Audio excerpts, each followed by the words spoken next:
Things that I've been doing lately with product teams is a self-audit of your planned roadmap versus what you're actually doing on the ground. And it's been mind-blowing, actually.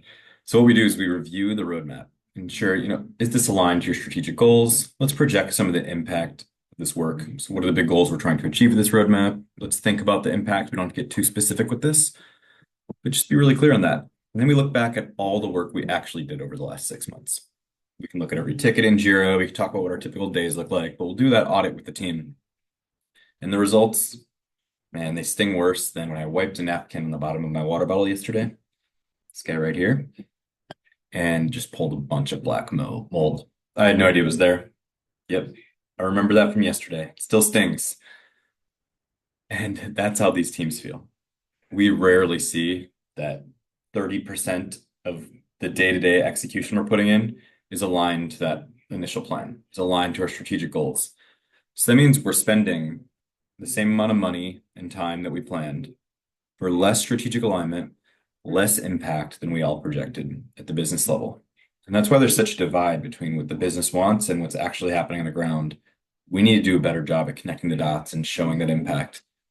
It's a tough pill to swallow for most, and most don't even, I think they already know it, most product leaders, and you don't want to accept it.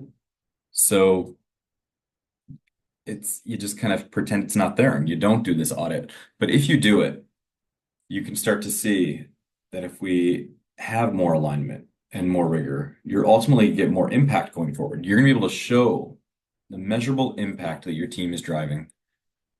So I don't know why product leaders avoid doing this more regularly, but you should consistently be making sure that our roadmap is aligned to the business goals and then doing that audit. What are we actually getting done day to day?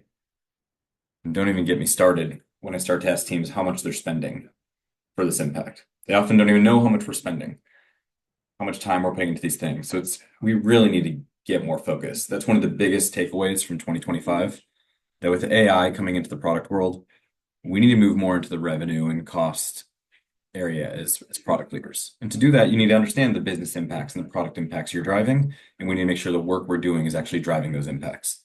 The product world is about to change, and you need to be ready to do this.